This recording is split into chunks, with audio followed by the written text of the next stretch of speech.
O Supremo Tribunal deve sim ser celebrado enquanto uma instituição republicana longeva dedicada à guarda da Constituição. Mas parabenizar o tribunal, como eu estou fazendo agora, não significa aplaudir seus ministros e tampouco endossar suas decisões judiciais. De forma análoga, ofender a sensibilidade de uma autoridade pública não é o mesmo que atacar a instituição a qual ela pertence. Mas, numa demonstração clara de intolerância a críticas, o STF transformou bravatas e injúrias em crime de Estado, lançando mão de censura e de mandados de prisão para calar os seus detratores.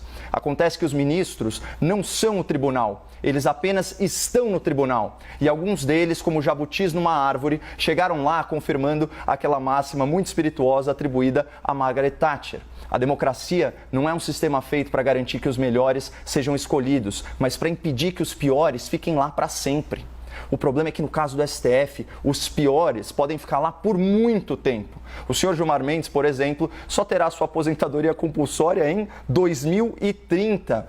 E fica aqui uma ressalva. Como o ministro Gilmar se tornou uma referência nacional e mundial na soltura de corruptos condenados, eu confesso que meu juízo sobre ele não é dos melhores. Por isso, no intuito de oferecer um outro ponto de vista ao espectador, eu recorro à opinião dos pares e destaco falas do ministro Luiz Roberto Barroso dirigidas diretamente ao ministro Gilmar Mendes na sessão plenária de 21 de março de 2018. Peço licença para uma interpretação. Você, Gilmar Mendes, é uma pessoa horrível, uma mistura do mal com atraso e pitadas de psicopatia. Vossa Excelência não consegue articular um argumento. A vida para Vossa Excelência é ofender as pessoas, é bilis, ódio, mau sentimento. Vossa Excelência, Gilmar Mendes, nos envergonha. Vossa Excelência é uma desonra para o tribunal. Um temperamento agressivo, grosseiro, rude, não tem ideia, não tem patriotismo, está sempre atrás de algum interesse que não o da justiça. Lembrando que as opiniões emitidas pelo ministro Barroso não refletem necessariamente a posição da CNN nem a minha.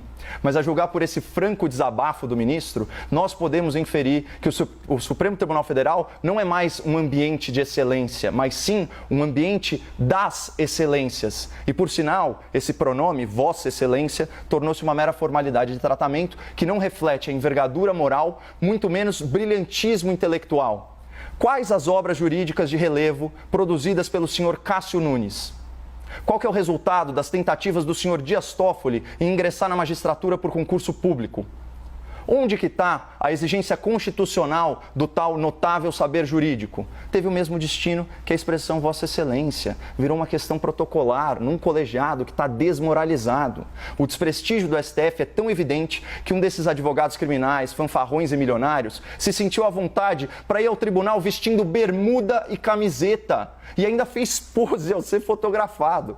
Então, pelo menos agora a gente sabe que se o STF fizesse uma festa de 130 anos, o traje seria informal completo e de preferência calçando chinelos ou sandálias.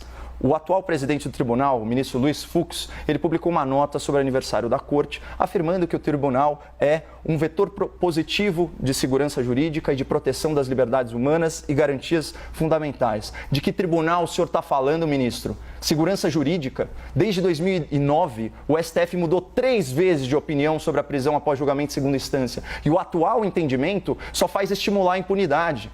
O senhor Fux também fala em proteção das liberdades humanas. Comecem respeitando a liberdade de expressão dos seus críticos, sem censurar matérias da imprensa ou suspender perfis em redes sociais. E, finalmente, sobre o último ponto, as garantias fundamentais citadas pelo Dr. Fux, que tal começar pelo básico, como o devido processo legal? Os senhores se encastelaram covardemente atrás de um inquérito perpétuo em que vocês são as vítimas, os investigadores, os acusadores e os juízes. Isso é imoral, isso é ilegal, é inconstitucional e viola direitos humanos. Tanto que a Procuradora-Geral da República, doutora Raquel Dodge, requereu o arquivamento dessa aberração jurídica.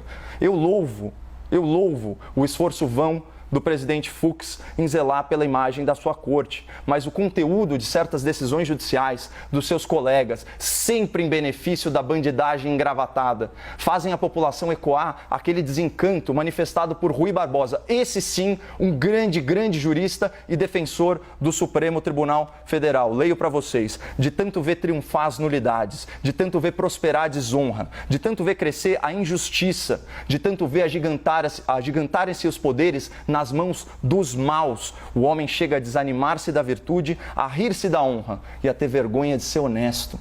Tão decepcionado e tão desiludido está o povo brasileiro com os ministros do STF, que na última grande pesquisa de opinião do Datafolha sobre o prestígio das instituições, menos de 1/5 dos entrevistados manifestaram grande confiança no tribunal. Essa confiança generalizada no STF explica, em parte, a lembrancinha de aniversário entregue pelo corajoso senador por Goiás, Jorge Cajuru. O senhor Cajuru protocolou um fundamentado pedido de impeachment em desfavor do ministro Alexandre de Moraes. A petição, que é apoiada em jurisprudência do próprio STF, denuncia o senhor Alexandre pela prática de crimes de responsabilidade tipificados na Lei Federal 1079, artigo 6º, incisos 2 e 3, que eu leio para o espectador. São crimes de responsabilidade usar de violência ou ameaça contra algum representante para afastá-lo da Câmara a que pertença ou para coagi-lo no modo de exercer o seu mandato. E também é crime de responsabilidade violar as imunidades asseguradas aos membros do Congresso Nacional. Então, com perdão do trocadilho, é flagrante que a prisão ilegal de um parlamentar por crime de opinião, seguida da censura, das suas contas nas redes sociais, se enquadra à perfeição nessas hipóteses legais. E por mais injurioso, por mais difamatório que seja o discurso de um político, por mais que ele mereça sim ser punido pela sua quebra de decoro, nada justifica o atropelo da Constituição, muito menos por um ministro do Supremo Tribunal Federal. Mas, como eu disse, o pedido de impeachment assinado pelo senhor Cajuru é só uma lembrancinha. O verdadeiro presente de aniversário cabe ao novo convidado dessa festa, o senhor Rodrigo Pacheco, presidente do Senado. É exclusivamente dele a decisão de encaminhar ou não encaminhar as graves denúncias feitas contra Alexandre de Moraes. E, para nossa sorte, milagrosamente, o senador Rodrigo Pacheco não é réu no STF, o que nos dá alguma esperança de que ele cumpra o seu papel constitucional e inicie para ontem, a análise do impedimento do ministro Alexandre de Moraes. Portanto, estamos aí no aguardo desse presente de aniversário e desejamos os parabéns à instituição do Supremo Tribunal Federal, apesar de alguns dos seus integrantes.